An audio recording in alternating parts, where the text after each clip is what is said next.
ये बन गए तीन। तीन क्या एक ही फॉर्मूला है एक्चुअली। क्या है हो गया ये बोलो। एक्चुअली क्या है कि जो आपका संयोजकता कारक जिसको हम लोगों ने लिखा था, क्या लिखा था? संयोजकता कारक वैलेंसी फैक्टर, उसमें तीनों चीजें आती हैं। उसमें संयोजकता भी आती है, उसमें क्षारकता भी आती है, और उसको हम अम्लता कह लें या उसको हम लवण के केस में क्या कहेंगे? अनावेश या ऋणावेश की संख्या। ये सब एक ही चीज है। क्या है? संयोजकता कारक, या आप इसको क्या कह सकते हैं? N factor. क्या कह सकते हैं? N factor. सही बात समझ में? चाहे आप इसको संयोजकता कारक कहिए चाहे क्या कहिए, एन फैक्टर, बात एक ही है। इसका मतलब ये है कि हमारा इक्विवेलेंट वेट, तुल्यांकी भार, इक्विवेलेंट वेट का फॉर्मूला क्या होगा? इक्विवेलेंट वेट का फॉर्मूला होगा मॉलिक्यूलर मास या एटॉमिक मास। एटॉमिक मास कब आएगा? जब एलिमेंट की बात होगी तब। अपॉन में एन फैक्टर। क्या लिख सकते हैं? N factor. अब ये एन फैक्टर क्या चीज है? ये एन फैक्टर अगर एसिड है तो बेसिसिटी है, बेस है तो एसिडिटी है, अगर सॉल्ट है तो नंबर ऑफ पॉजिटिव या नेगेटिव चार्ज, कुछ भी है ना? इतने सारी चीजों को हम क्या कहते हैं? एन फैक्टर ही बोलते हैं, या संयोजकता कारक, वैलेंसी फैक्टर, एन फैक्टर। ठीक है। और इसके हिसाब से आप क्या कर सकते हैं? एसिडिटी, एसिड का, बेस का और सॉल्ट का और किसी भी एलिमेंट का क्या निकाल सकते हैं? तुल्यांकी भार, इक्विवेलेंट वेट। बात समझ में आई? बोलो भाई। तो तुल्यांकी भार या इक्विवेलेंट वेट समझ में आ गया? कैसे निकलेगा? क्लियर है? वैसे इक्विवेलेंट वेट क्या होता है? तो देखो यहाँ पे समझाने की कोशिश कर रहे हैं इक्विवेलेंट वेट का क्या मतलब है। तो देखो इक्विवेलेंट वेट शब्द जो है ये बना है, अगर इसको हम थोड़ा बेसिक समझते हैं, ठीक है? क्या कह रहा है? Equivalent weight. इक्विवेलेंट वेट को अगर हम डिफाइन करें, इक्विवेलेंट वेट को अगर आप तोड़िए तो ये क्या है? इक्वी मतलब इक्वल।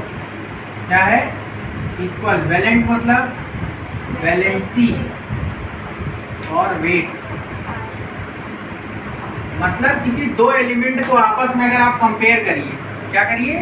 दो एलिमेंट को आपस में अगर आप कंपेयर करिए, जब दोनों की वैलेंसीज बराबर हो, उस कंडीशन में एक एलिमेंट का दूसरे के रिस्पेक्ट में जितना वेट होता है वो उसका क्या कहलाता है?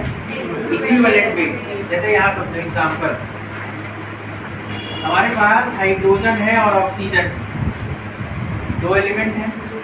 हाइड्रोजन का परमाणु भार कितना होता है? दो की एक, दो होता है परमाणु भार। और ऑक्सीजन का परमाणु भार 16। इसकी संयोजकता कितनी होती है? एक। और इसकी संयोजकता कितनी होती है? 2। ये इसकी क्या है? संयोजकता है। और इसकी संयोजकता अगर हमें बराबर करनी हो तो हम क्या करेंगे? अगर इसमें हम 2 से भाग दें तो संयोजकता बराबर हो जाएगी, नहीं हो जाएगी? ऑक्सीजन, हाइड्रोजन की संयोजकता कितनी है? 1। ऑक्सीजन की कितनी है? 2। अगर हमें इसकी संयोजकता बराबर करनी हो तो हम क्या करें? 2 से डिवाइड कर देना। बोलो। तो यहाँ भी तो 2 से डिवाइड हो जाएगा, 6 हो जाएगा कि नहीं? और अगर यहाँ भी 2 से डिवाइड हो गया तो अब बताओ संयोजकता कितनी हो गई? इसकी संयोजकता कितनी हो गई? 1। और इसकी भी संयोजकता कितनी हो गई? 1। लेकिन इसका वेट कितना हो गया? 8। जब दोनों की संयोजकताएं 1 और 1 हैं, कितनी है? 1 और 1 है, तो हाइड्रोजन के रिस्पेक्ट में ऑक्सीजन का वेट कितना है? 8 है कि नहीं? हाइड्रोजन, और ये भी 1 हो जाएगा। ठीक है, डिवाइड बाय 2 ये कितना हो जाएगा? 1। तो हाइड्रोजन के 1 ग्राम के रिस्पेक्ट में ऑक्सीजन का वेट कितना है? 8 ऑक्सीजन का क्या है? Equivalent weight. क्या है? इक्विवेलेंट वेट है, तुल्यांकी भार है।